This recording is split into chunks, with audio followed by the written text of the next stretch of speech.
Olá, logo mais a gente vai iniciar uma conversa que foi proposta em parceria com o 13º INED Brasil, Festival Internacional de Documentários Musicais.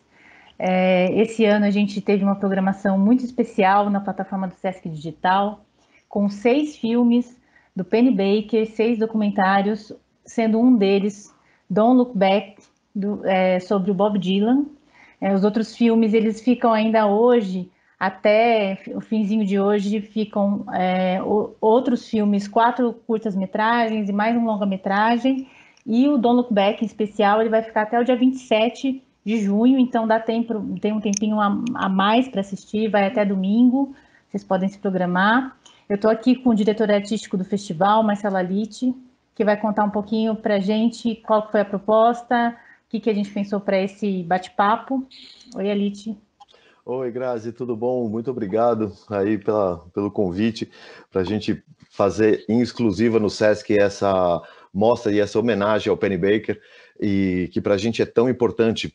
Penny Baker é um cineasta dos mais importantes documentaristas de todos os tempos, é um dos inventores do documentário direto, que mais tarde ficou conhecido como Cine Verité, né? E é um cara que trabalhava sem pesquisa, sem base de arquivos e tudo isso. Ele ia para a rua com uma câmera para registrar o presente, o momento que estava acontecendo, e foi assim que ele gravou tantos momentos incríveis, né, como Jimi Hendrix botando fogo na guitarra em 67 em Monterrey, o camarim do David Bowie na despedida do Ziggy Stardust, a turnê do Depeche Mode nos Estados Unidos, entre tantas outras coisas. E em 1965 ele foi para a Inglaterra com Bob Dylan e fez esse maravilhoso filme Don't Look Back, que é considerado a obra-prima dele, um documentário fantástico que acompanha o Dylan durante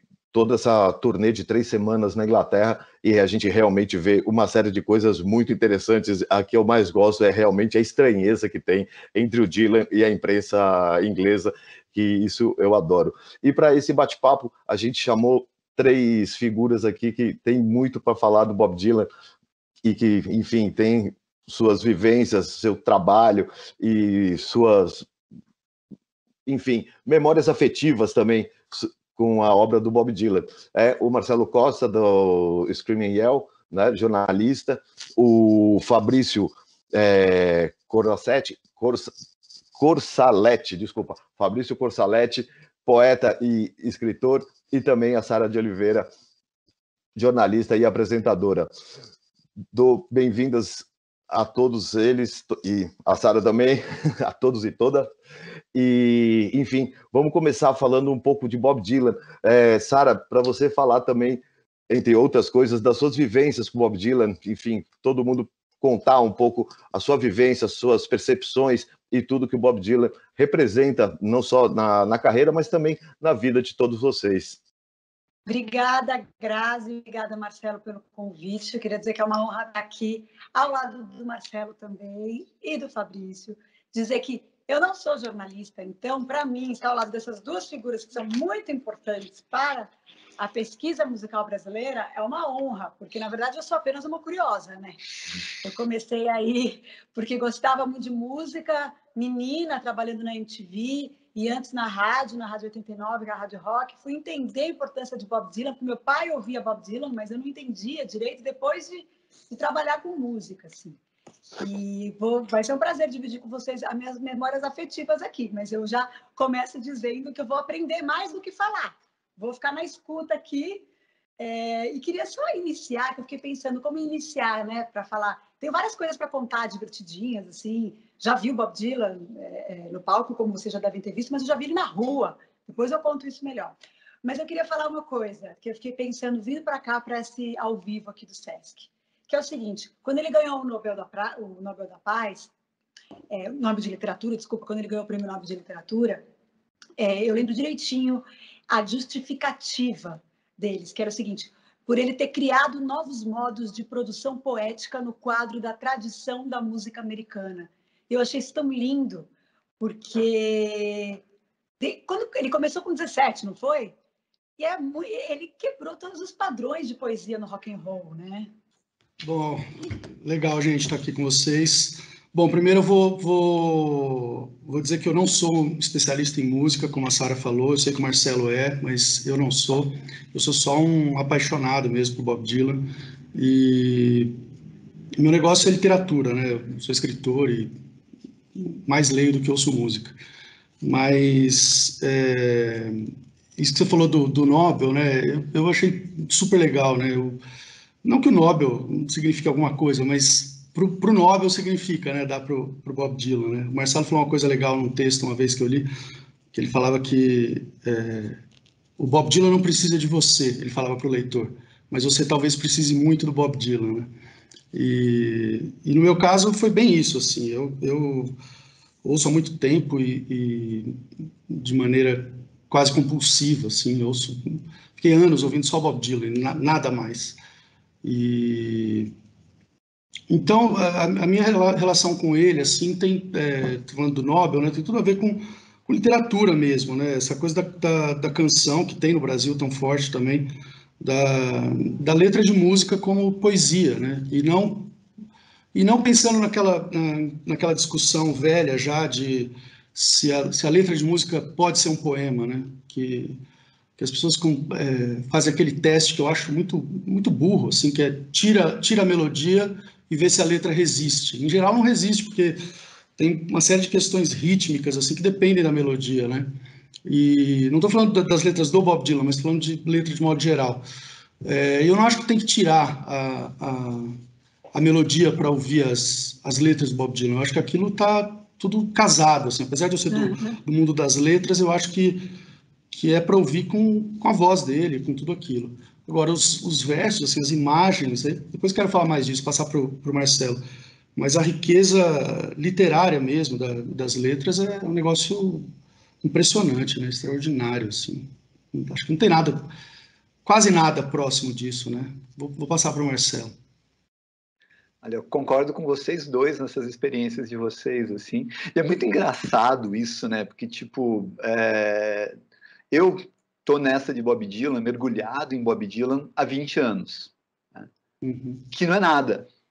Que não é nada. Que, tipo, nós temos um cara aí que, tipo, tem quase 60 anos de história viva dentro da música, né? Eu estava fazendo umas pesquisas aqui para esse bate-papo nosso. Eu estava lendo um texto do Roger Ebert, que ele escreve do Don't Look Back na época, né? E depois, quando sai o No Direction Home, do Martin Scorsese, ele escreve também, rememora de quando ele escreveu o primeiro texto sobre Don't Look Back. Ele fala, cara, tipo, eu tô há 20 anos nisso, mas tem cara há 50 anos estudando Bob Dylan, sabe? Então, mesmo para mim, assim, é uma coisa muito nova, é uma redescoberta constante, principalmente quando ele começou a oficializar as suas bootlegs, né, nas bootleg series, que começaram a vir muito material de estúdio raro, começou a aparecer, e você começa a acompanhar o processo de composição dele, conforme as músicas iam mudando e tal.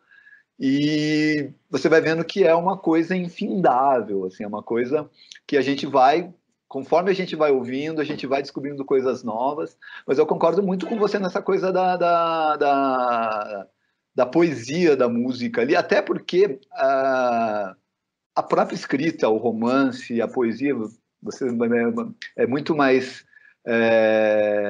uma pessoa para falar disso do que eu, mas ela tem a sua melodia, o texto tem a sua melodia, que não tem uma música ali por trás, mas conforme você lê, você tem uma cadência de texto para você ler, então, tipo, é uma bobagem mesmo essa questão de tirar ou não tirar a música, e acho que essa coisa do Nobel é muito mais eu gosto da figura, da imagem do Nobel, porque ela simplesmente coloca o cara num posto que poucas pessoas vão alcançar, que é o cara que ganhou um Oscar, ganhou Grammy, ganhou Nobel, ganhou diversos outros prêmios. Cara, quem que vai ganhar?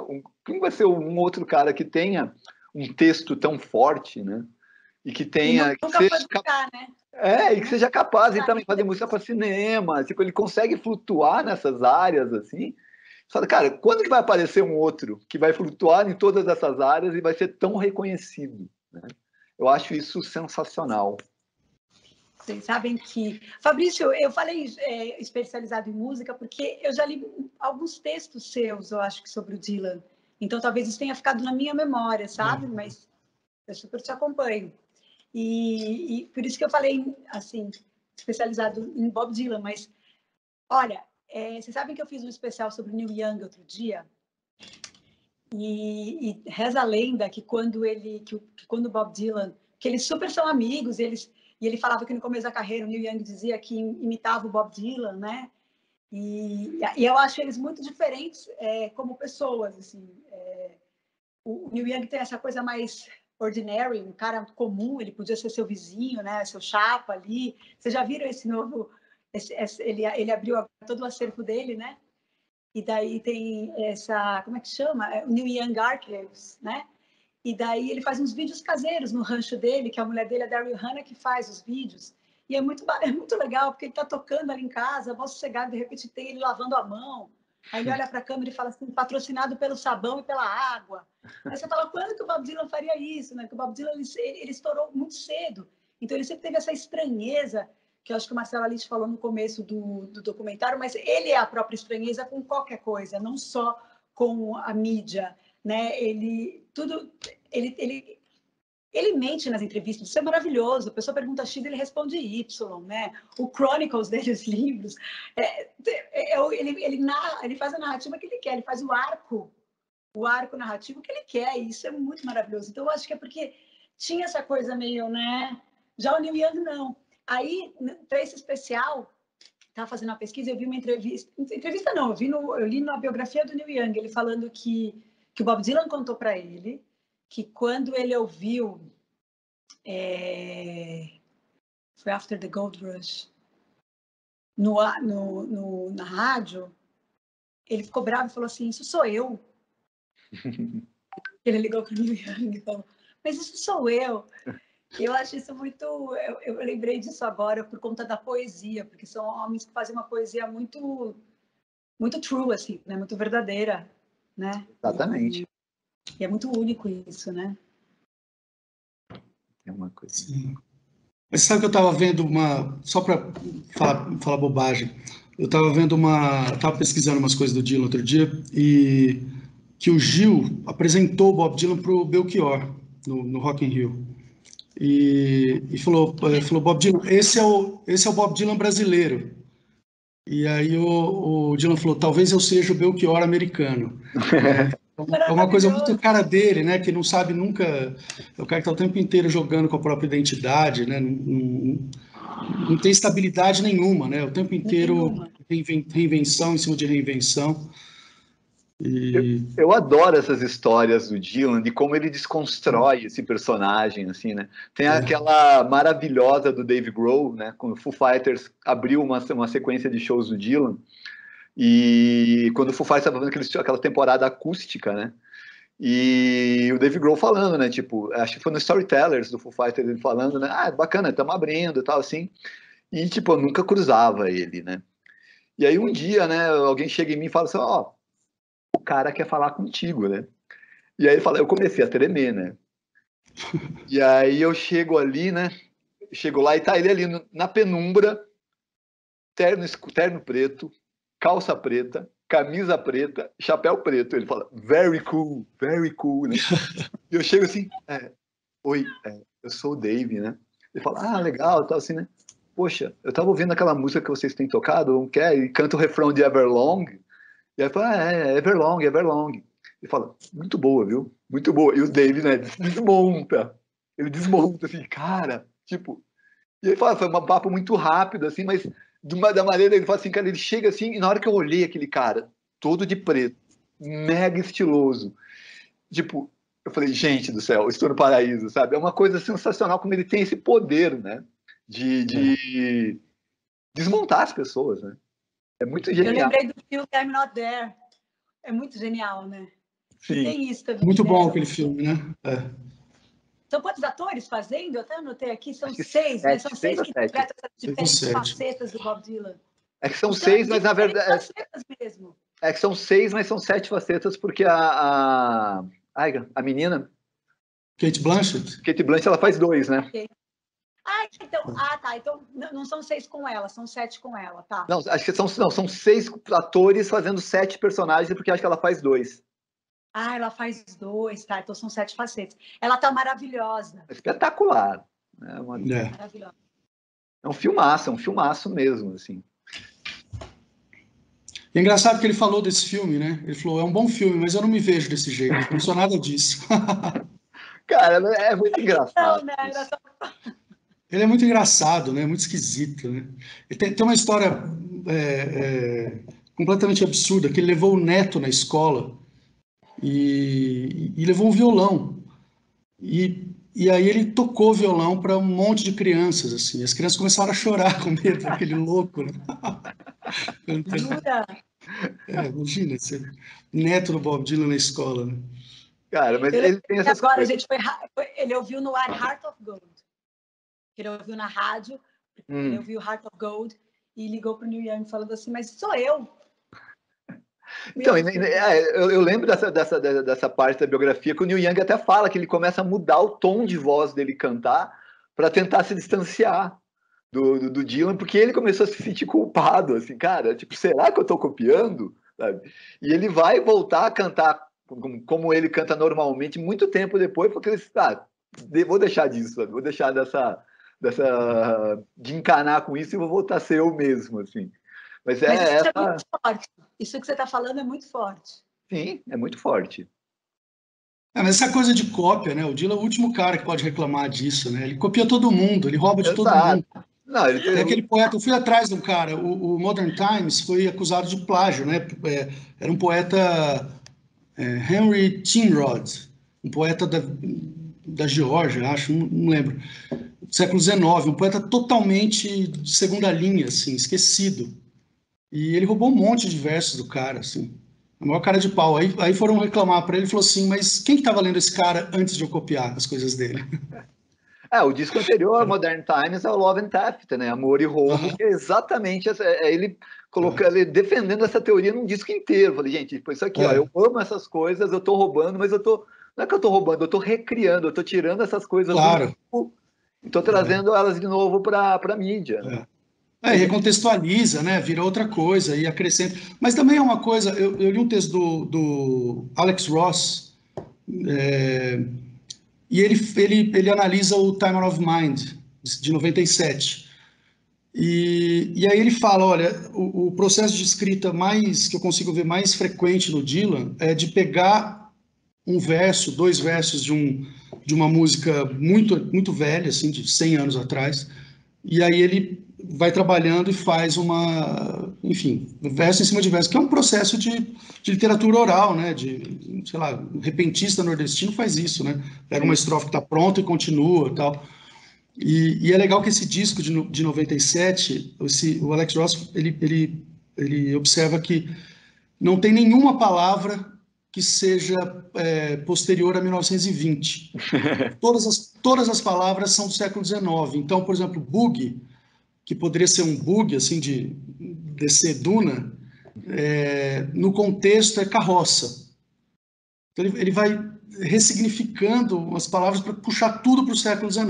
O clima é todo velho oeste, assim, no disco.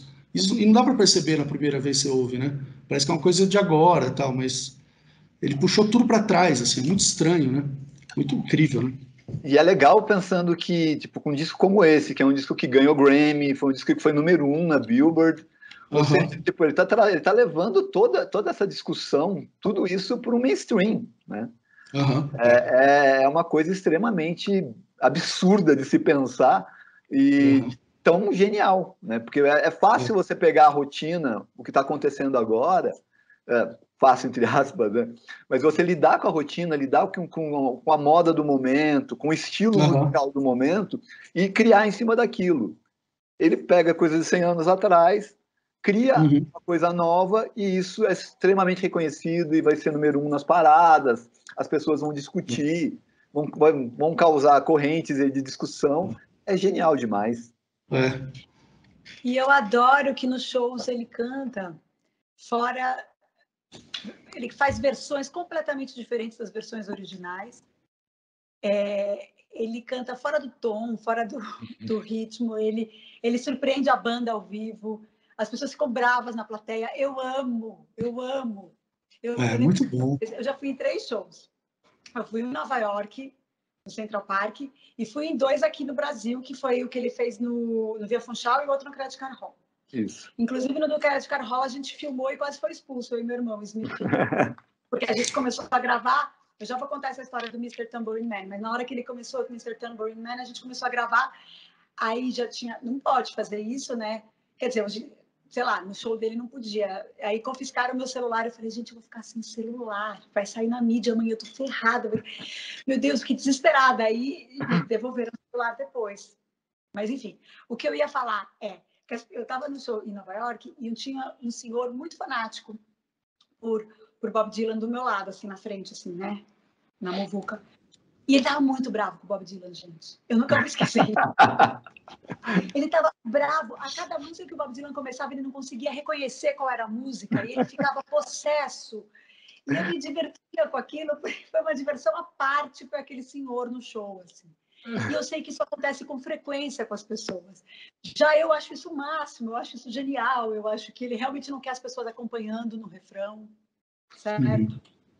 Eu vi esses 2 shows aqui de São Paulo também. O segundo do Credicário, eu cobri para Rolling Stone esse show. E bacana, eles não credenciaram ninguém, a Rolling Stone pagou o meu ingresso. Ou seja, tipo, eles não queriam que ninguém saísse na mídia o show, né? A produção. Tipo, ó, não tem credencial para ninguém. Então, assim, tipo, ó, se vira, não tinha fotógrafo, não tinha ninguém fotografando. Eu consegui sacar a minha câmera e fazer algumas fotos para registro da matéria, assim, e foi incrível. Tem amigos que foram e que, tipo, odiaram. O show de 2008 no Via Funchal foi a mesma coisa. Eu gosto muito do texto que eu escrevi de 2008 sobre esse show, porque para mim foi ali que eu comecei a entender, eu mesmo comecei a entender algumas coisas do Dylan. Foi a primeira vez que eu o vi ao vivo, que me deu a perceber todas essas sacadas mesmo dessa provocação com o público, que eu acho, assim como você, Sara, eu acho absurdamente sensacional. Assim, para mim isso é show, sabe? Porque a indústria cultural, principalmente nos últimos 30 anos, dos anos 80 para cá, ela se acostumou mesmo a que o público chegasse lá e já soubesse o show antes de começar. Então, não importa o que o cara tá tocando lá, você já sabe as músicas de cor, sabe? A gente vai pegar alguns shows nacionais aí, tipo Los Hermanos, Legião, na época deles, os fãs cantavam mais alto que a banda, tipo, não tinha uma troca, né? Era uma coisa assim, tipo, a banda tava ali, e é por isso que os Beatles vão parar de excursionar em 66, né? Eles não se ouviam mais, e o cara tá ali simplesmente, tipo, praticamente só balbuciando, porque os fãs estão cantando, e com o Dylan não tem isso. Não tem. Mas você sabe que o Paul McCartney, que é o cara que vinha muito para o Brasil, né, antes da pandemia, e que é, tipo, um sonho. Você fala, cara, temos um Beatle em São Paulo. Parem de respirar neste momento. Sabe uma coisa assim? Que é isso? Tem um Beatle em São Paulo. Eu sempre tive isso. Toda vez que ele vem, eu falo, gente, cala a boca. Hoje não tem gravação, hoje ninguém trabalha. Tem um Beatle em São Paulo. Brincando, né? Mas aí você vai e ele tenta surpreender. Claro, qualquer coisa que ele faça no palco, a gente vai falar amém. Mas toda vez eu lembro do Bob Dylan quando no show do Paul McCartney, porque tem isso. Quando ele já começa, sei lá, que seja Blackbird, que não precisa ser, sei lá, enfim, Let It Be, né? Mas as pessoas já começam a cantar, e daí ele dá umas paradas, assim, também, para falar, opa, peraí, né? E daí a banda se surpreende, assim. Agora, nada é comparável ao Bob Dylan. E, assim, brilha meu olho vocês falando isso, assim, porque eu acho o máximo essa coisa de surpreender a plateia, essa coisa de não poder tirar foto, essa coisa de, tipo, é a música pela música, é a poesia pela poesia, sabe? E o cara pode fazer um show diferente para milhões de pessoas e para poucas pessoas, enfim, eu acho isso, como o Fabrício falou, para as crianças, dos netinhos ali, né? Eu acho muito verdadeiro isso. Posso estar muito ingênua, as pessoas podem estar me ouvindo agora falando, nossa, como a Sara é ingênua, mas eu vejo verdade demais nisso. Eu, sei lá, eu acho que pulsa de uma forma muito intensa. Ele tá fazendo a música dele mesmo, né? Não tá cumprindo um cronograma de astropop, né? Teve um cara que falou o Dylan é tudo, menos um astro. Ele falou, ele não é um astro, ele é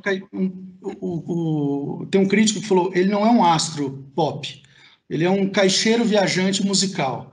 Eu acho muito boa essa imagem, né? Um cara que é meio... E um outro cara falou que é uma mistura de... Esse Dylan velho, assim, né? Uma mistura de cowboy solitário com judeu errante, né? Também tem a ver com isso, né? O cara que fica rodando, assim, para lá e para cá. Mas essa coisa de música que ele não toca duas vezes, tem uma história muito boa da gravação do Oh Mercy, de 89, né? Eles gravaram uma música em Los Angeles e o Daniel Lanois, o produtor, acho que perdeu o rolo, sei lá, uma coisa assim. Eles quiseram gravar o mesmo arranjo depois em New Orleans. E aí o Dylan falou, não, o mesmo arranjo eu não vou fazer. Eu falei, por que não? Tava ótimo daquele jeito. Ele falou, não, eu sei, mas eu não toco duas vezes a mesma música igual, assim, duas vezes jamais, assim. E aí ele abandonou um arranjo que provavelmente era melhor do que foi para o disco, por esse princípio, assim, de nunca repetir uma versão, né? Muito bom, né? É sensacional. A Oh Mercy é um descasso, e é dentro dessas anedotas, entre aspas, da história do Dylan, é um disco que nasce do encontro do Dylan com o Bono, do U2, né? O Bono. O Dylan estava naquela... Os anos 80 foram muito cruéis, com todos os grandes nomes dos anos 70, porque dos anos 60 e 70, porque os anos 80 surge o sample, surge a bateria eletrônica, e ninguém sabia lidar com aquilo, e os discos ficaram datadíssimos, né? Discos dos Stones, discos dos integrantes do Led Zeppelin, Robert Plant e tal. Inclusive, os discos do Dylan, ele foi muito malhado nos anos 80, e aí, quando ele tá lá um dia na casa dele, quieto lá, o Bono liga e fala, pô, tô aqui, posso aparecer aí? Vou levar umas Guinness e tal. E o Bono leva umas Guinness, ele passa a noite inteira na casa do Dylan, os dois bebendo e conversando assim, e o Bono começa a provocar, né? Isso não tem nada aí, não? Ah, eu tenho umas músicas aqui e tal, né? O Dylan começa a mexer na gaveta e mostrar, e fala, cara, eu acho que o Daniel Lanois ia curtir produzir você, e ele faz a ponte e vai dar no Oh Mercy, que é um disco maravilhoso.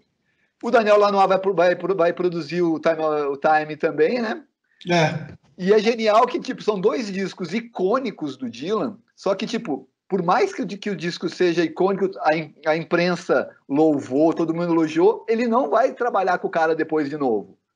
Não vai. Tipo, ele não vai querer ficar preso naquele... Eles brigaram muito, né, na gravação do Mercy, né? Em New Orleans eles gravaram, né? Exato. Tem um capítulo longo da autobiografia que é só isso, né? Que chama O Mercy, né?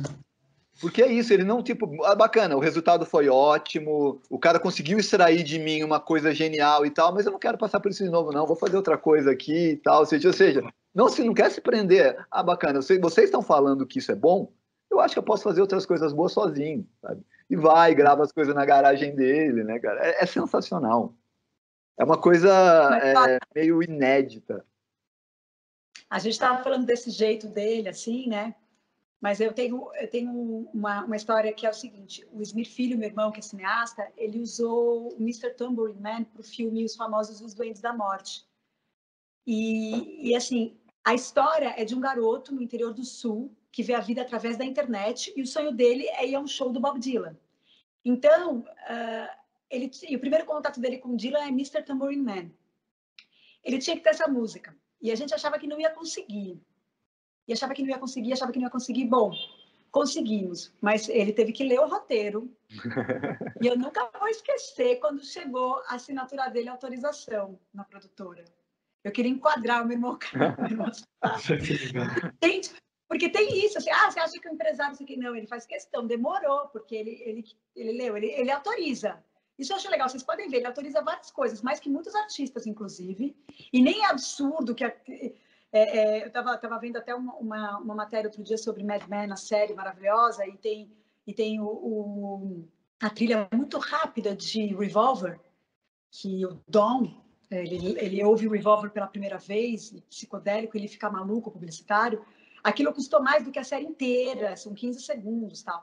E daí todo mundo sempre, quando saiu essa matéria, eu lembro que as pessoas me perguntavam, mas como é que foi com o Dylan e o filme e tal? Não, claro, cara, foi a coisa mais cara do filme, mas não é nada muito fora do normal. Ele sempre facilitou nesse sentido.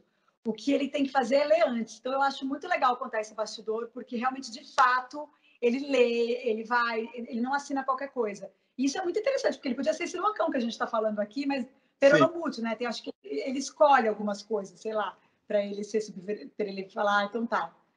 E ele não foi assim, demorou. O que mais demorou não foi nem o processo de pagamento, valor, o que mais demorou foi ele autorizar, ele ler.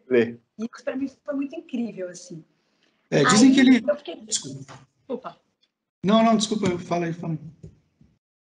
Não, aí eu fiquei tentando lembrar qual foi a primeira música que eu ouvi do Dylan, porque na minha memória afetiva era, sei lá, Blowing the Wind, ou sei lá, Knocking on Heaven's Door, a versão do Guns, porque eu era pequena, eu adoro eu não sou uma pessoa que ouvia Guns N' Roses, tá? Eu era muito do Nirvana. Mas essa versão Knocking on Heaven's Door, eu acho essa música linda, tá? Então, assim, eu amava. Fui descobrir que era do Dylan, enfim.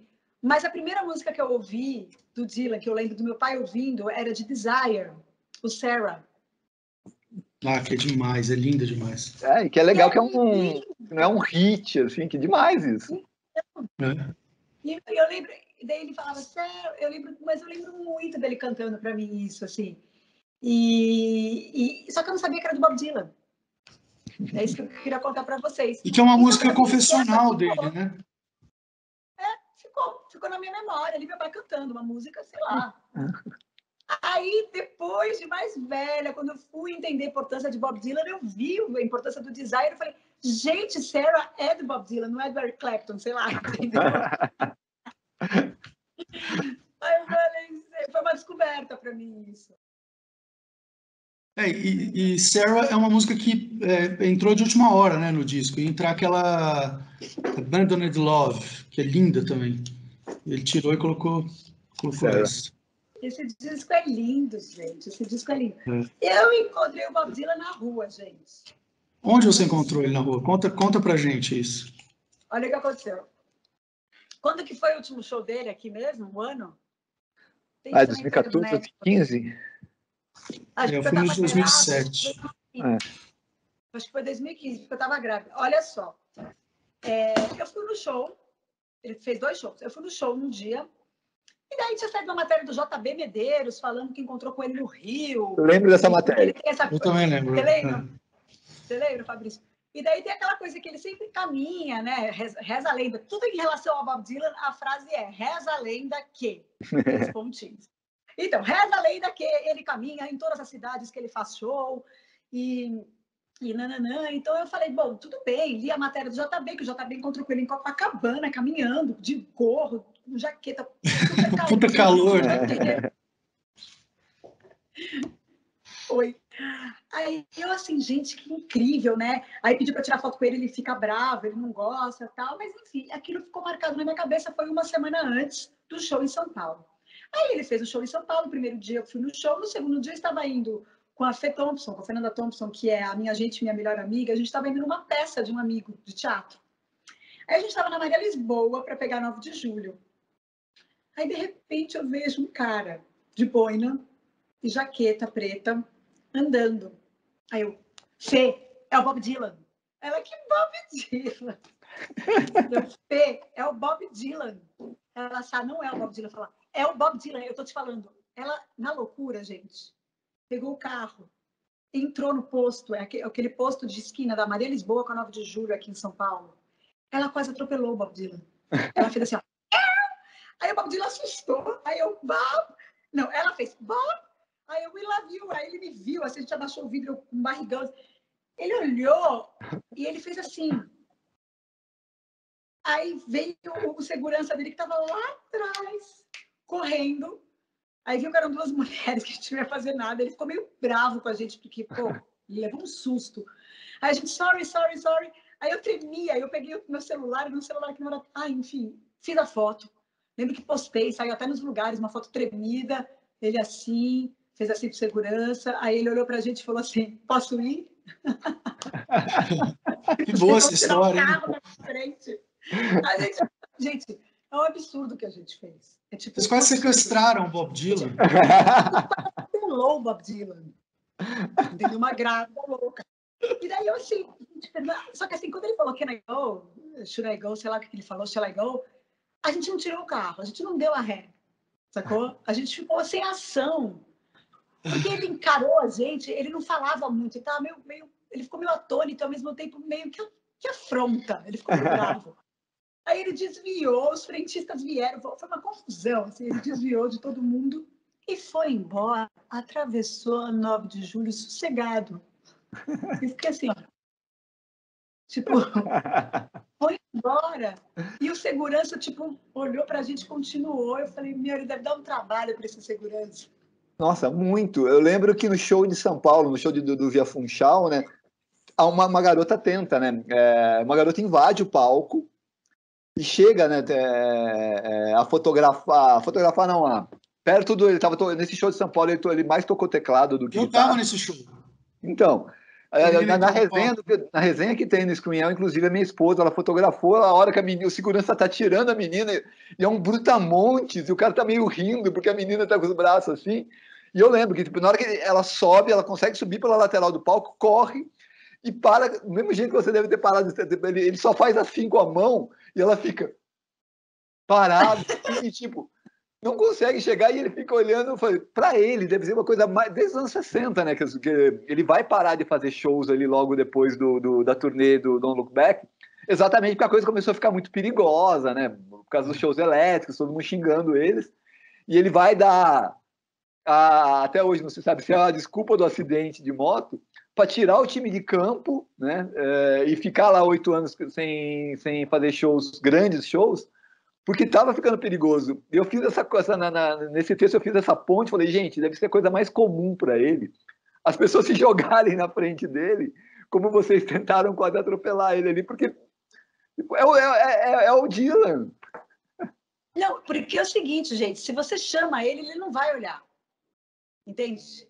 Você tem que jogar o carro. Isso explicar o que a gente fez. Porque talvez se fosse um outro astro que eu também fosse gritar, eu iria, sei lá, se fosse pela Paul McCartney andando, eu ia falar, pô, assim, ia começar a gritar, ele ia olhar, ele ia sorrir. Mas o Dylan, ele não ia ele ia fingir que não é com ele. Então, o que a gente fez foi, tipo, você vai olhar pra gente. Então, agora, conversando sobre isso, que outro dia a gente teve até eu dei uma entrevista para a BBC por conta do aniversário dele, né? E daí eu tentei lembrar isso e eu liguei para a Fernanda e falei, por que a gente fez isso? Ela falou, porque foi a única maneira que a gente tinha para chamar atenção, mas não tem um porquê, porque a gente não combinou isso. A gente acelerou e foi, assim. E eu falei, meu Deus, eu acho que é isso, que se você chamasse ele, ele não ia olhar. A Madonna iria olhar, mas o Bob Dylan não iria olhar, entende? E foi o que ele fez depois. Ele pediu licença e ele atravessou a rua. Tipo, nothing happened. Isso é exatamente, acho que isso demonstra muita personalidade. Você falou do Paul, e eu vi o Paul na MIBA em Los Angeles. Ai, que demais. E assim, bacana, eu tô ali comprando, fazendo aquela cesta imensa de CDs e vinil e um monte de coisa assim. Um amigo chega mudo, o Renato, ele chega mudo, bate em mim assim e aponta. Cara, eu tô aqui comprando, eu tô aqui pensando quantos $1.000 eu vou gastar. Ele só aponta, ele bate de novo e aponta. Eu vejo de longe o Paul, eu falo assim. E no mesmo ângulo de imagem tinha uma daquelas maquetes do Sgt. Peppers. Aí o que só corrobora, o que só torna a coisa mais pesada ainda. Você fala assim, Sgt. Peppers, o Paul ali atrás. E aí, bacana, a loja, todo mundo começa a me cercar. O cara, ele tinha feito um show na MIBA uns anos antes, assim, e ele tava com sobrinhos, netos, umas coisas dele ali. E aí ele sobe no palco, sobrinhos, e fica todo mundo ali babando, ele olha pra gente assim e fala, tá vendo, ó, sobrinhos, assim, vocês já têm até fãs, sabe? E na hora que ele desce cumprimentando todo mundo, tipo, batendo papo, oi e tal, assim, tipo, sabe? Chega o cara da loja, assim, tipo, hi, Paul, ele, hi, e tal, assim. E eu falei, gente do céu, o cara, tipo, extremamente à vontade, sabe? O Dylan nunca seria assim, sabe? Então, o que demonstra muito, são dois gênios da música pop, né? Compartilharam grandes momentos ali, surgiram praticamente juntos ali nos anos 60, mas cada um lida de uma maneira completamente diferente com a mídia. É muito doido isso. Não, eu quis trazer, eu peguei esse disco aqui. Esse é obra-prima, né? Porque eu acho, cara, Tem uma coisa dele que ele fica bravo quando falam canções de protesto, né? E ele foge de qualquer rótulo. Eu acho isso também sensacional. E eu ouvi ontem, antes desse nosso bate-papo, eu ouvi esse disco. E fazia tempo que eu não ouvia Highway 61, fazia muito tempo. Like a Rolling Stone eu ouço com frequência. E eu fiquei chocada, e eu amo essas fotos de trás, aqui, ó, que é o que a gente está falando dele em estúdio, né? Uhum. E eu lembrei, vocês viram, vocês sabem, aquele vídeo que viralizou agora, de novo, eles cantando, ele e Michael Jackson, o que eles estavam cantando? Que é aquela We Are the World, né? Puta, é muito engraçado. Aquele meme dele. A cara dele. Aquilo é muito ele aqui, ó, nessa foto que eu acabei de mostrar. Que é do tipo, pode estar caindo o mundo, mas ele está ali, concentrado no que ele tem que fazer, e tipo, ele não está nem aí pro entorno. Isso é muito Bob Dylan, né? Eu acho que a coisa principal dele, assim, que dá uma organizada em tudo que ele fez, é que ele é outsider, sempre, né? A única vez que ele estava dentro mesmo de alguma coisa foi no começo, na canção de protesto ali na esquerda folk e tal, que ele logo falou, não quero esse papel para mim, né? Que ele virou meio um príncipe do universo folk, e aí entra a guitarra e tal. Eu vi um cartoon muito engraçado, acho que da New Yorker, agora quando ele fez 80 anos, que era um velho muito mal-humorado, assim, sentado no sofá olhando a TV, e vinha a esposa, assim, e falava, você não acha que está na hora de você perdoar o Bob Dylan por ter usado guitarra elétrica? Era meio isso, né, cara? E nunca mais, acho que ali tem uma mudança para sempre na personalidade dele, tal. Nunca mais ele aceita nenhum papel de líder de nada, mas acho que tem essa quebra ali, porque eu li aquele livro do Robert Shelton, No Direction esqueci o Home. nome. Acho que é No Direction Home. No Direction Home, E ele é o livro que eu li vários livros, né, sobre o Dylan, mas esse acho que é o livro que explica melhor assim o envolvimento dele com a música folk. E ele virou mesmo, de fato ele virou um líder ali, né? Os caras apostaram alto nele como a grande voz do folk. Então quando ele meio que manda todo mundo a merda ali, né? Ele foi pesado mesmo para aqueles caras, né? Sim. E eu acho que nunca mais ele volta. E eu acho Estou falando isso com admiração, não tô... Não, eu acho assim... Claro. Não, você pega que, tipo, bacana, ele estava sendo extremamente celebrado, né, por toda essa ala folk, e ele vira as costas para isso, sabe? Quantas pessoas, assim, você está, teoricamente, no seu auge, né, porque você tem 24 anos, e está todo mundo falando que você é um gênio, e você é isso, e você é aquilo... Tipo, em teoria, quase todo mundo vai falar, bacana, vou fazer isso para sempre, né? Porque todo mundo tá, tipo, né? Tô aqui. E ele vira as costas para isso tudo, né? E ele vai conseguir, o maior sucesso dele vai ser com a Like Rolling Stone, com esse disco aí, que a Sarah mostrou. E o que eu acho que simboliza muito ele, simboliza que ele é um artista diferenciado, que quando ele faz essa turnê na Inglaterra, a turnê seguinte do Don't Look Back, né? Ele faz 65 primeiro, que é uma turnê só voz e violão, que o Penny Baker cobre, acompanha e tal. Em 66 ele já volta com a turnê elétrica, metade do set acústico, metade do set elétrico. E o pessoal da The Band, o Robbie Robertson, fala muito isso em entrevista, né? Que era toda noite, né? Tipo, ele fazia o set acústico, na hora que a banda entrava, era vaia em cima de vaia, xingamento e tal, que vai culminar no show do Judas, né? Que no final chama de Judas, que é uma imagem que o Penny Baker também filmou, né? Ele filmou alguns trechos da turnê de 66, essa imagem dele sendo chamado de Judas. O Scorsese usa no Direction Home, né, que é esse daqui. E aí, e 5 shows depois, ele cancela toda a turnê, ele cancela o resto da turnê mundial, que seria mais 30, 40 shows. E aí, casualmente, ele sofre um acidente de moto e sai de cena. E o que acontece daí em diante? Morre Brian Jones, dos Stones, morre Jimi Hendrix, morre Janis Joplin e morre Jim Morrison. Ou seja, ele estava nesse meio também de gênios da música pop, ali, letristas, cabeças, pensantes, né, que ditavam rumos daquele cenário, só que ele percebe que tipo, a coisa está ficando tensa, está ficando mais do que os outros, porque, né, o caso dele ser vaiado todas as noites deve ser pro emocional também, deve carregar muito, né? Ele tira o time de campo e vai voltar lá só para 74, 75, 8 anos depois, né? Ele vai voltar a fazer grandes shows, grandes turnês. Cara, você tem que ter muita frieza, né, para lidar com a carreira dessa maneira. Ele vai continuar gravando discos, vai mudar a voz, vai gravar ali os discos difíceis na virada dos anos 60 ali, mas você tem que ser muito frio para lidar com a sua própria carreira dessa maneira como ele foi.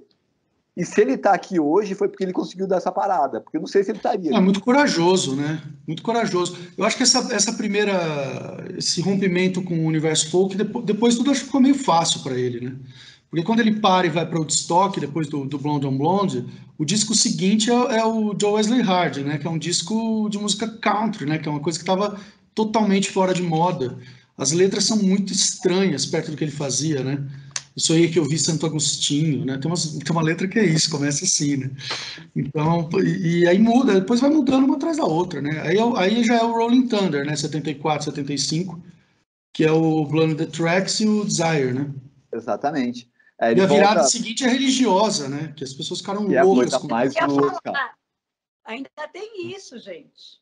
É a coisa mais louca, porque é um Mas show. Eu acho legal também. Eu não sou do tipo que acho absurdo, não. Eu fiz uma sequência uns 3, 4 anos atrás, quando eu comprei esse box aqui, que é o box da discografia completa, né? Eu fiz uma brincadeira que era isso, tomar café com Bob Dylan. Tomava todo dia, eu fazia um cafezinho e ficava ouvindo um disco e tal. E quando eu cheguei nessa fase cristã, foi uma baita surpresa, que tem umas coisas muito boas ali. Muito boas. Ver o show deveria ser, né? Eu tenho aqui o box também, o Trouble No More, que é um box com 10 CDs, que flagra exatamente essa época. É difícil porque é um show que ele não tocava nada dos anos 60, ou seja, tudo aquilo que as pessoas conheciam Bob Dylan, ele não tocava nada, e entre as músicas ele pregava, né, a palavra do Senhor. Pregava, eu sei. Então, tipo, se você falasse alguma coisa, ele brigava, ou seja, rolava enfrentamento. Para quem enfrentou os anos 60 com o público invadindo o palco, para ele devia ser fichinha, né? Mas para a galera deveria ser uma coisa louca. Você vai para ouvir Like Rolling Stone e ele não toca bandolim, não toca nada. E só vai tocar aquelas músicas da fase cristã. Cara, é muito surreal. É muito você ter controle mesmo sobre a sua obra e sobre a sua persona artística, a ponto de imaginar, bacana, eu vou tocar isso, se ninguém quiser ver, vai embora. Eu tô aqui para fazer a minha arte, sabe? Cara, é muito louco. Mas o primeiro desses 3 discos religiosos é muito bom, né? O Slow Train Coming, né? Isso. Sim. Tem God Save Somebody, que é demais aquela música. Sim, mas é um disco que... esse é o que tem quem que produz esse disco? O Mark Knopfler tá com ele ali, né? A cozinha do Dire Straits. E aí é essa coisa, né? Ele ia produzir o disco seguinte também, que não é o Saved do disco seguinte, né? Deixa eu pegar ele aqui. Acho que é o Saved, não é? É o Saved, isso. Ele ia produzir o Saved, só que o Mark Knopfler precisou voltar pro Dire Straits, né? E o Dylan não esperou. Bacana, você vai para lá, bacana. Ele foi, mexeu nos tapes e lançou, e aí cai de qualidade o disco, né? Cai de qualidade o coisa, mas ali tem grandes canções. E esse box do Trouble No More mostra que ao vivo as coisas funcionavam. O show tava bom, assim. Mas no disco a coisa não pegou tão bem, assim. Mas, cara, é muito louco você imaginar todas essas mudanças, né? Você falou da turnê do Rolling Thunder, que eu acho que é a coisa, talvez uma das coisas mais lindas da arte, né? Que eu também acho. Acho o grande momento dele no palco, assim. Acho o mais legal de todos. Cara, é genial, é absurdo. Porque ele volta em 74 para fazer a turnê com a The Band, que é a famosa turnê que o Bill Graham, que era o maior produtor ali da época, ele bota 40 mil ingressos à venda e tem quase 2 milhões de aquisições das pessoas, 2 milhões de pessoas querendo ver o show. Ele marca ali, tipo, 10 datas ali com... Acho que era 400 mil ingressos, ele bota a venda em 20 datas, acho que era 20 mil pessoas por show e tal.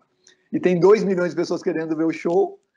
E aí ele pira nessa, ele vai para Itália, ele vê a galera fazendo aquela coisa bem filiniana, né, de fazer os shows Comédia na rua, dell'arte, né? Comédia dell'arte. E aí o cara pensa nisso assim, fala, bacana, vou fazer isso, vou botar um monte de gente num ônibus, eu vou dirigir o ônibus e vou parar de cidade em cidade, sabe? E essa coisa que a Sara começou lá no começo falando, poxa, ele mente em entrevistas e tal, é genial demais que o documentário que vão fazer sobre o filme, que está no Netflix, né, sobre essa turnê, que é do Scorsese, é um documentário, é falso, sabe? A Sharon Stone falando assim, não, eu segui com eles. Ela tinha 6, 7 anos na época. Não, ele me viu com a camisa do Kiss e falou, vem cá, garota, e tal. Mentira! Mas eu falo assim, caramba, o cara fez um documentário na Netflix sobre a turnê, uma das maiores turnês de todos os tempos, que é o cara entrando com um monte de gente foda no ônibus e vamos tocar lá, sabe? Cara... Eu gosto do começo desse documentário que ele fala, ele tenta falar uma frase meio pomposa assim sobre a turnê. Ele fala, bullshit, o que eu tô falando? Isso aqui não é nada. Ele fala, o que você quer saber? Eu não lembro de nada, aconteceu há 40 anos, eu não era nem nascido ainda. Gente, vocês sabem que eu tenho uma entrevista com... Eu vou falar uma coisa aqui que eu estava procurando, mas rapidinho, vocês me fizeram lembrar agora. Eu fiz uma entrevista com a Rita Lee, um especial para o canal GNT. Foi uma das últimas entrevistas que ela deu em vídeo, assim, que ela não dá entrevista, né? E daí ela fala assim, agora os TikTokers descobriram essa entrevista, então rolou um frisson em cima dessa entrevista e de uma seguinte frase dela, que eu não lembrava e que eu ouvi, revendo agora, eu pensei, gente, é o Bob Dylan. Ela fala assim, Sarinha, tem umas pessoas até dublando ela nisso, Sarinha, quando me perguntam coisas dessa época e eu não lembro, eu invento. Eu simplesmente minto. Ela só fala isso. Aí a gente começa a rir e ela fala, eu minto. Eu falei, gente, isso é o Bob Dylan, né? Total. O que eu estava procurando aqui, que vocês estavam falando das turnês de vídeo, que tem muita coisa no YouTube, né? E muita coisa que não estava no YouTube, que depois agora está, enfim. E eu descobri, fazendo esse especial para o Neil Young, que vocês já devem ter visto, mas eu não tinha visto, que é em 89, eles cantando juntos, Rocking the Free World, o Neil Young e o Dylan, no festival. Vocês já viram isso? Não, eu não vi. Eu acho, eu posso ter visto, sim, eu posso ter visto, mas não me... E daí tem ele também com o Paul McCartney e o Neil Young cantando Give Peace a Chance no Desert Trip de 2016. Eu falei, gente, eu não tinha visto. Agora, o Rocking the Free World, os dois juntos, é muito de chorar, assim. Procurem no YouTube, é muito bonito, assim. Porque a gente estava falando das canções, né? Falei desse disco também. E os dois, ver os dois juntos e... Sei lá, para mim foi muito importante, assim, porque ver as semelhanças e as diferenças latentes ali, sabe? Sim. Depois de um tempo, assim, né? Que é um pouco mais recente os dois juntos, assim. Foi muito bonito isso, foi um encontro muito bonito que eu vi no YouTube. O YouTube tem umas coisas, né? Que aparecem, depois eles tiram, eles derrubam. Eles tiram, né? Os advogados têm trabalho, né? Esses cafés que eu fiz, Fabrício, que eu falo, tipo, eu comentava e colocava vídeos. Você entra hoje, metade tá fora. Tipo, na época eu entrava, nossa, que eu lia, eu tomava por base vários dos livros que eu tinha também. Alguém falava, nossa, cara, ele gravou essa música desse jeito, mas tem uma versão sensacional que ele deixou fora. Aí eu batia no YouTube, tava lá e eu ouvia, cara, sensacional mesmo. Aí colocava ela no texto, tá fora hoje. A galera tá em cima ali. Não sabia que seus cafés eram públicos. Não, então eles estão tudo aí estão no meu blog pessoal, né, que é Calmães, que fica dentro do Screen Hell. Depois eu te mando, cara, mas tem umas coisas sensacionais. Legal, quero ver. Sabe? Aproveitando, assim, até para perguntar, não sei se a Sara mostrou o vinil, não sei se é o disco favorito dela, qual que é o disco favorito de vocês? Putz, eu temi essa pergunta. Eu consigo fazer uns 5 discos, talvez. Talvez seja Blunted Tracks, mas às vezes depende da semana. Às vezes é Desire, às vezes é o Modern Times. Acho que Blunted Tracks é a obra-prima mesmo. Mas o Highway 61 e o Blonde on Blonde eu gosto muito também. Cara, essa trilogia e o Bring Bring também, It All Back Home. esses três para mim são espetaculares. Acho que a gente tem uma discografia comentada do Dylan no Screwel já faz uns 15 anos já. Inclusive o rapaz que escreveu lançou essa biografia agora, inclusive com as bootlegs, está na Amazon para ser comprado o e-book. E ele dá nota 10 para esses três e dá 11 para o Blood on the Tracks. 0 a 10 É tipo isso mesmo.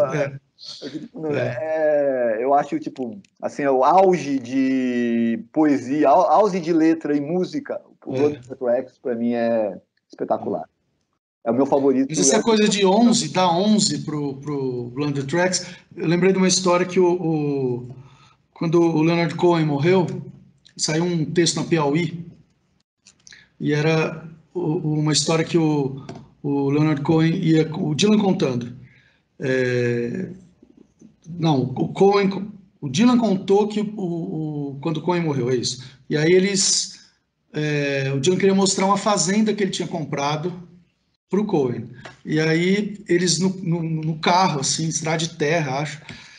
E o Dylan falou: olha, esses dias eu encontrei um cara aí, ele não cita quem é, alguém do mundo da música. E o cara falou para mim: ó, tudo bem, você é o número 1, mas eu sou o número 2. Aí falou que o Dylan respondeu assim: não. O Leonard Cohen é o número 1, eu sou o número 0. Ele exclui o cara, assim, né? Se coloca acima de tudo. O Cohen, né? Que poeta também. Nossa. Ele é demais, eu gosto também.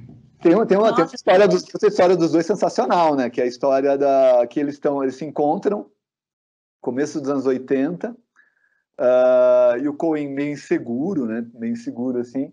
E eles começam a conversar de letras e tal, assim. E aí ele pergunta, né? O que você está compondo agora, tal? E o Dylan mostra I and I do Infidels para ele e fala: e aí, como que você compôs ela? Em 15 minutos no táxi. Legal, tal, né? E aí mostra uma coisa para mim, né? E o Cohen mostra Hallelujah. E que ele não tinha terminado ainda, ele vai terminar uns 4 anos depois, ele escreveu quase 20 cadernos, né? Sobre de Hallelujah. Primeiro era uma música quilométrica, discursiva, de quase 10, 15 minutos. Ele foi burilando ela, ele traduzindo, mudando as letras, tal, assim.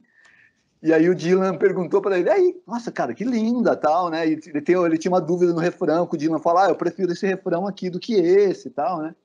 E quanto tempo você compôs ela? E o Cohen fala assim: alguns meses. Para não falar assim, eu estou trabalhando nessa música há anos. Ele fala: alguns meses. Intimidado pelo Dylan ter falado que compôs uma em 15 minutos. Outra, tipo, tá na biografia do Cohen, isso, da Sylvie. É muito legal essa história, cara. E eu imagino os dois, assim, tipo, dois poetas incríveis, escritores incríveis, praticamente intimidando-se um frente ao outro, assim, mostrando as músicas e trocando confidências, assim, cara, sensacional. E o Cohen só virou compositor porque ele ouviu o Highway 61, né, na casa de um amigo. Ele já era um poeta super... Para vocês, gente, isso é real? O quê? É real. Ele tinha 30 e poucos anos quando ele lançou o primeiro disco, né? Ele já era um poeta, né? A poesia era um poeta, veio primeiro. Ele era um poeta super... acho que era o maior poeta da geração dele, super premiado e tal.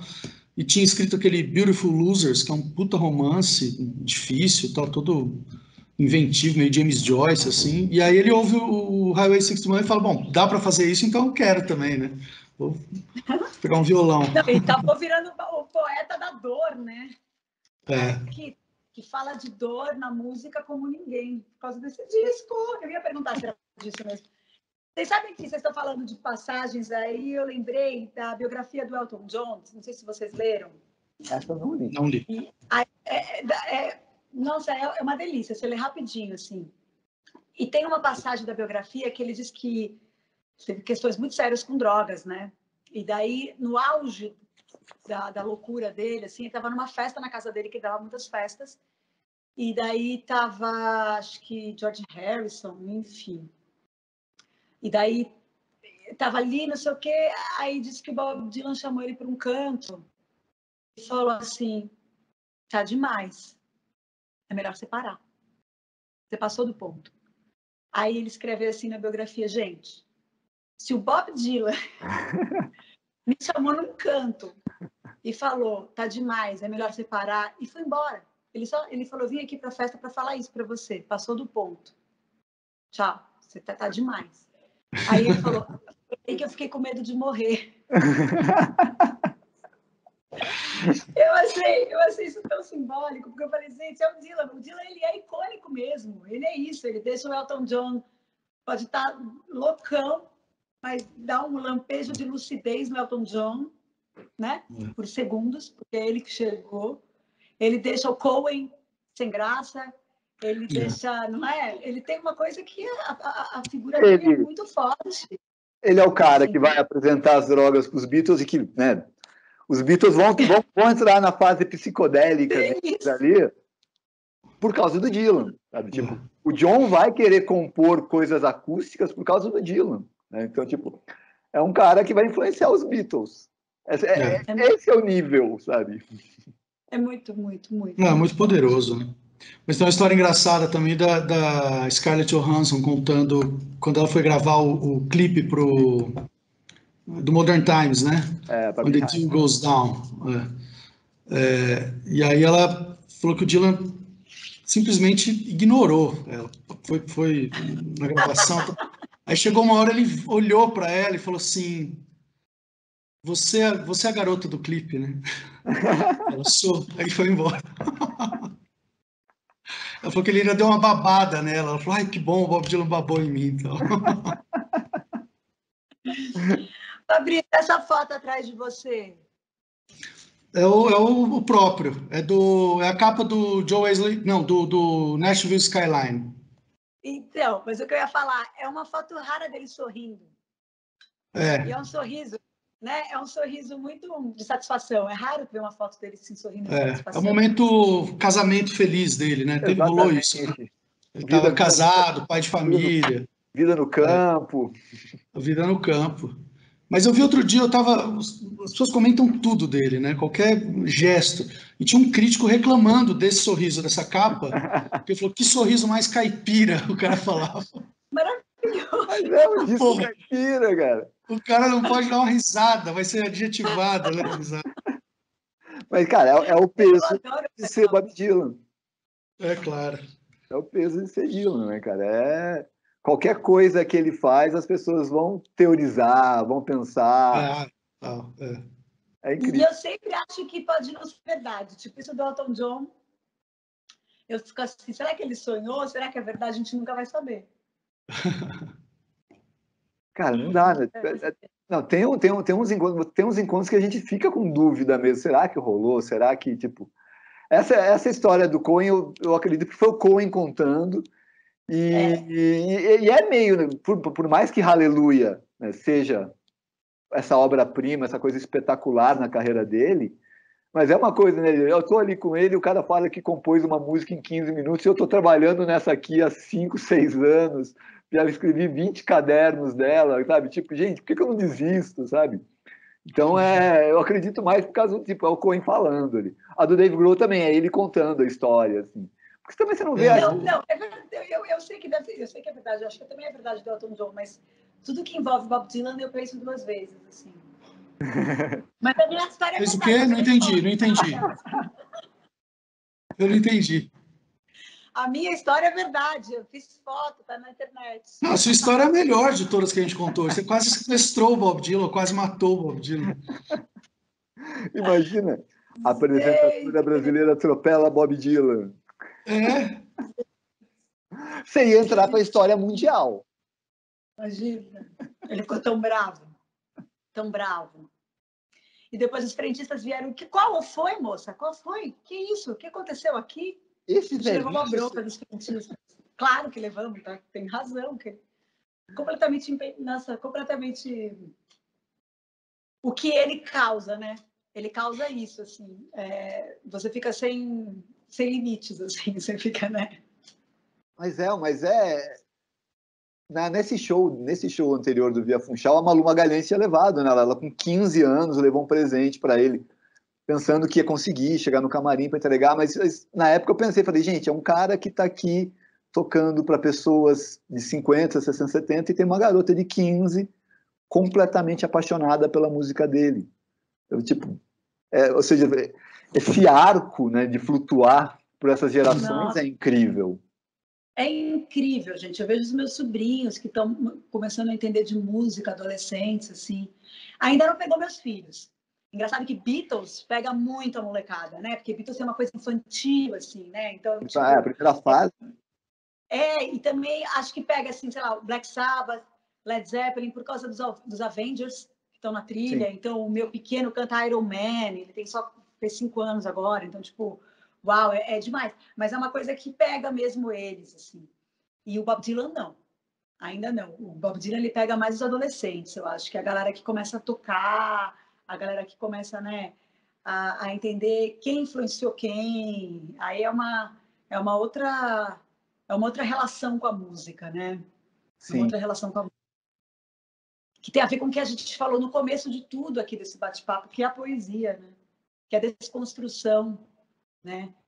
Do caráter poético de uma canção de rock, de uma canção folk, enfim. Eu acho que quando a gente... o Dylan foi me pegar nos anos 80, quando a Bis lança uma edição normal de banca e vem um caderno de letras traduzidas do Dylan, 10 ou 15 letras.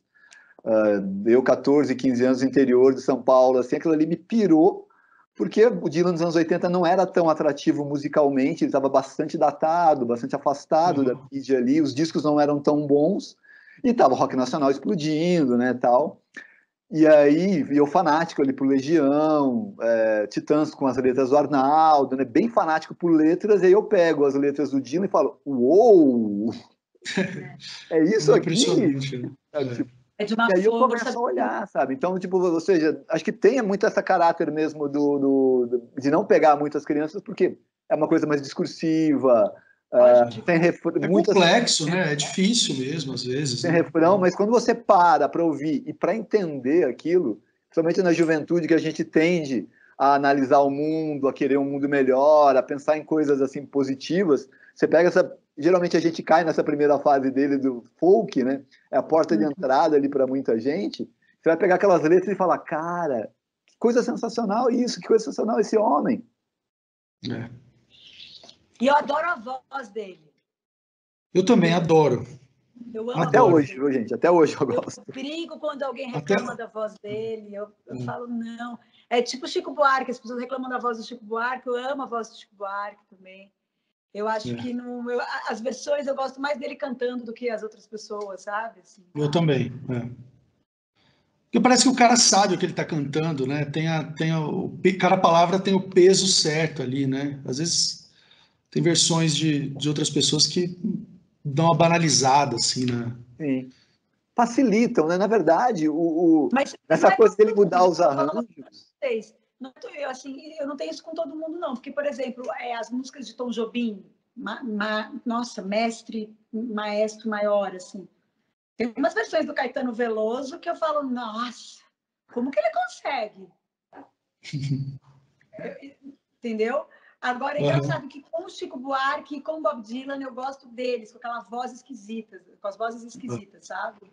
Então, eu gosto das versões que fazem do Dylan, assim, mas muito por isso também, porque ele simplesmente o que as pessoas fazem é facilitar.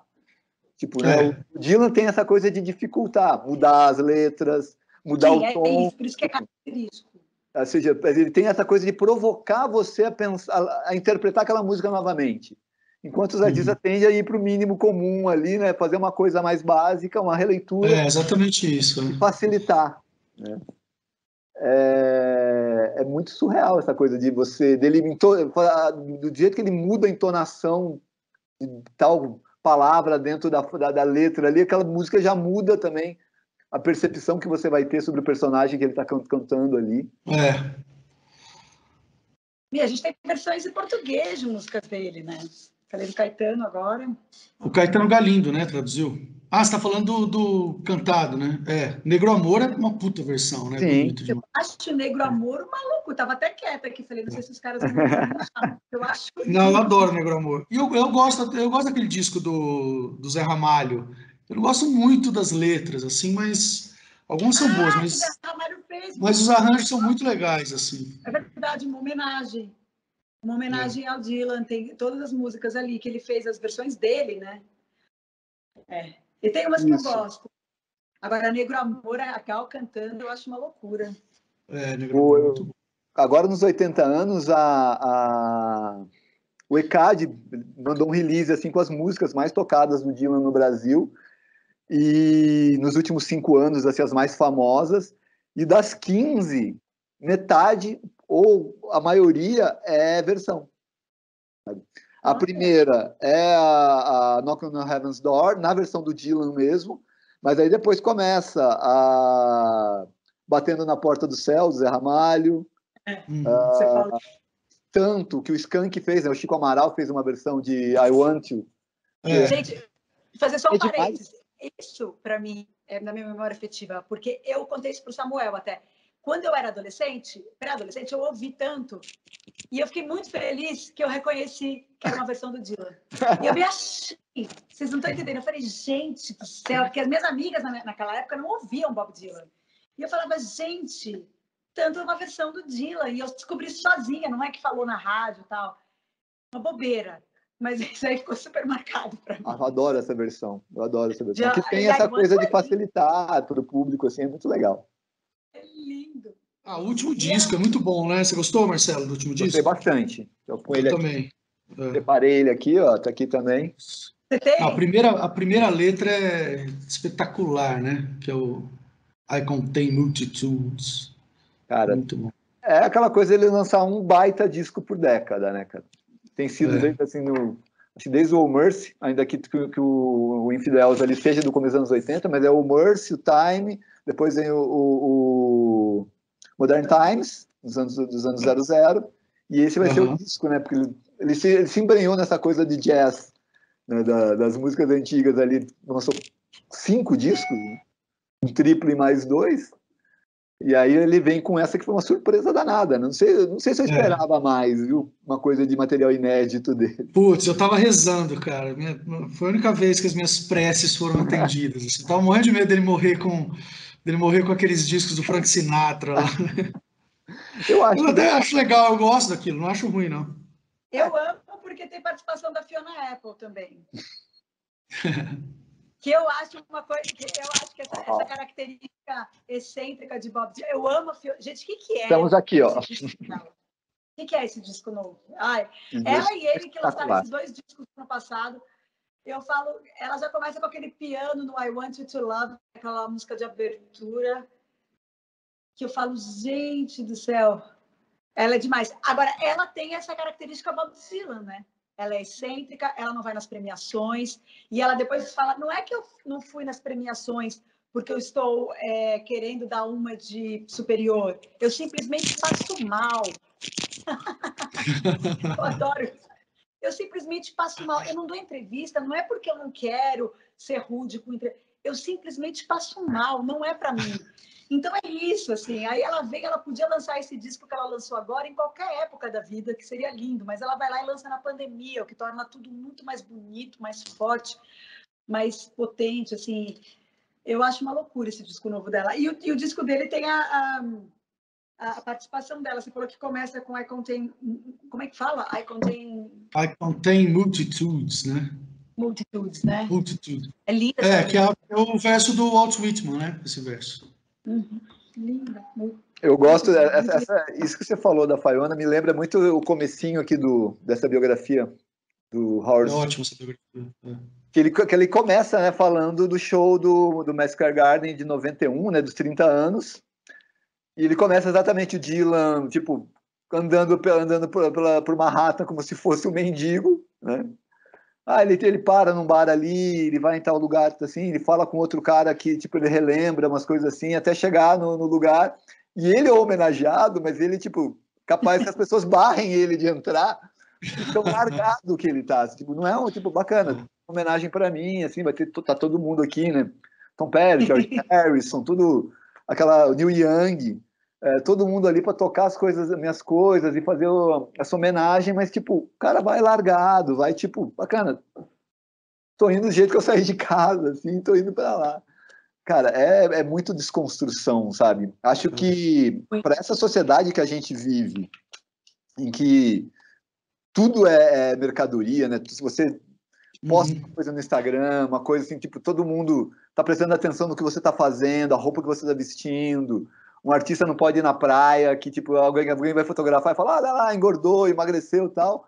Aí tá um cara aí há 50 anos indo totalmente na contramão, né? Tipo, Contramão, total. que para mim é o máximo da arte hoje. Eu escrevo isso nesse texto do show do Via Funchal, que tipo, é o creme do creme da arte moderna, porque enquanto tá todo mundo metal, punk rock, tá fazendo as coisas mais melodiosas, tirando as arestas de barulho, o cara lá tá com a voz arrastada dele, tipo, tá mostrando tipo o que ele é mesmo. E as pessoas falam: "Ai, mas é difícil, sabe?" E elas não vão falar isso do disco do Metallica, por exemplo, sabe? Então é muito. E as pessoas reclamam. Desculpa. As pessoas reclamam de tudo, né? Outro dia eu vi um amigo falou que leu uma matéria sobre o Dylan, que eu fui atrás, depois vi, não lembro o nome da pessoa, reclamando que ele não estava envelhecendo bem, que ele, do ponto de vista assim, de não virar um velho comportado e se apaziguar com algumas questões e tal. Ele é revoltado, rebelde até o fim, né, cara? Isso é demais. Sim. Mas você sabe que isso tem muito a ver das pessoas elas não aceitarem a liberdade alheia, né? Total. Já é Foucault. Incomoda, né? Incomoda demais, até os mais modernos, e isso é para a vida, assim, até os mais modernos se incomodam com a liberdade do outro. E por isso que eu acho bem simbólico a gente finalizar esse papo lembrando da Fiona Apple, sério, assim, eu achei muito, porque eu não tinha lembrado que esse último disco dele tinha participação dela, e eu quando ela lançou Fetch the Bolt Cutters, o ano passado, eu pensei comigo, safada, ela lançou bem na pandemia, porque ela não tem que dar entrevista, ela não tem que falar com ninguém, ela não tem nada. E aí ela vai lá e ganha todos os Grammys também, e daí ela também aparece. E é meio que isso, que são as pontes, né? Existem pessoas que se conectam através disso. E a Cássia Eller, eu até estou viajando aqui, mas a Cássia Eller tinha muito isso, gente. De ser essa pessoa muito true, assim, que ela pode cantar numa churrascaria para 10 pessoas ou numa arena para milhões de pessoas, ela vai ser a mesma artista que ela é, e com aquela verdade, e a arte pela arte, a música pela música. Isso é super raro. Não à toa a gente está aqui 1h30 falando de Bob Dylan, entendeu? Porque é muito raro. Mas existem, né? É que ele tem essa figura, ele é muito icônico. Mas existem artistas assim, e eles fazem falta mesmo. Assim. Por isso que quando aparecem alguns...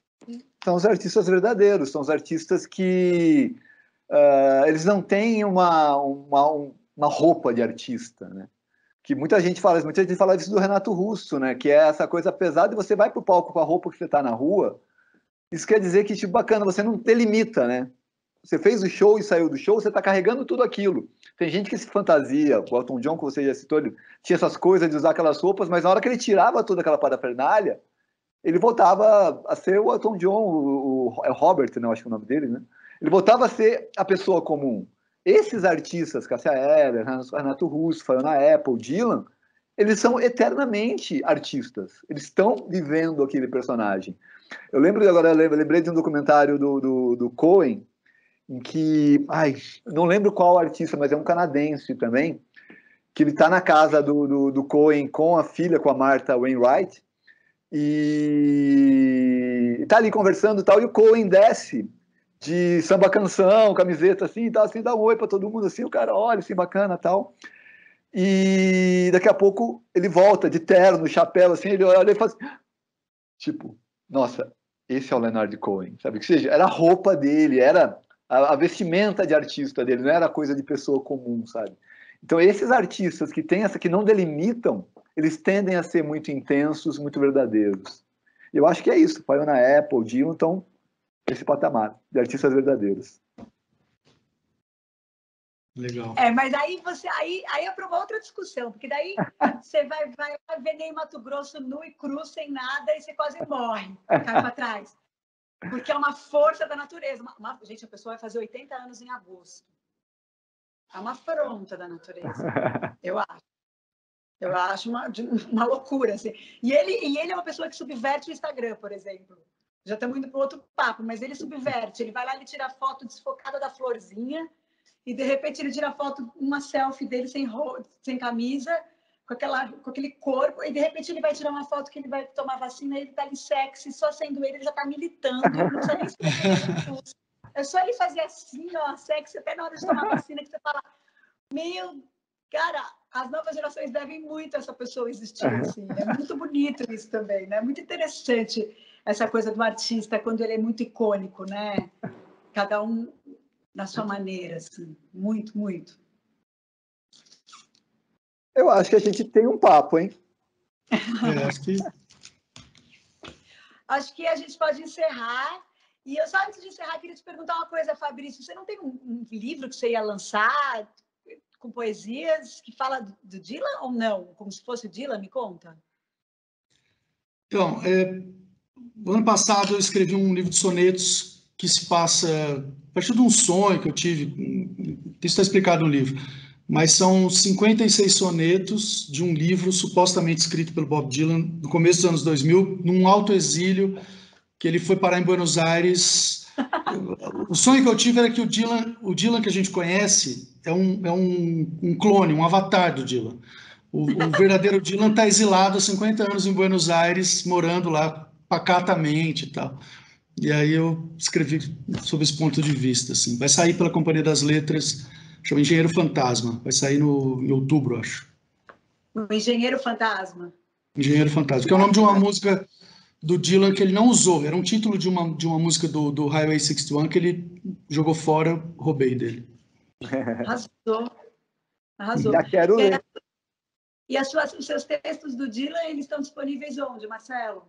Tudo que eu escrevo está no Screenel, mesmo os textos que foram para a Rolling Stone ou para outros veículos, é só bater Dylan lá. Tem o meu blog que é dentro do site, né, do screenel.com.br, que é o Acalmantes com Champanhe, que vão ter todos os cafés, café com Bob Dylan. Mas se bater no Google também, café com Bob Dylan, Marcelo Costa, vai cair lá. E tem essa discografia comentada, que é meio que uma referência. Acho que a gente é o único meio de internet no Brasil que tem um texto tão extenso sobre toda a obra do Bob Dylan, que é bem legal, que dá para dar um bom panorama dele, de toda a carreira dele. Quando eu for fazer o segundo, minha canção especial, Bob Dylan, que eu fiz o primeiro, mas eu nem sei se ainda está no YouTube, se não foi derrubado, mas está no podcast, em todas as plataformas. Quando eu for fazer o segundo, eu vou ler teus textos para pesquisa. Gente, foi um prazer falar com vocês, foi muito divertido, muito. Assim, não à toa a gente está aqui falando disso, porque realmente Dylan tem... Essa figura do Dylan é realmente enigmática e é isso que faz ele mais fascinante ainda, né? E, para quem está assistindo a gente agora, até dia 27 de junho, fica disponível na plataforma digital do Sesc, o Don't Look Back. Olha lá, a capa ali. O filme Don't Look Back, que vale muito a pena. Vejam. Assistir. Então, assistam. Muito obrigada ao Sesc por esse convite e muitos beijos. Viva Bob Dylan! Muito obrigado também, queria agradecer foi um prazer imenso conversar com vocês dois. Eu já vou sair daqui e botar um Dylan para tocar, porque a gente falou tanto que deu vontade de ouvir. Pois é, vou tomar uma cerveja agora ouvindo o Dylan também. Foi ótimo, adorei falar com vocês também.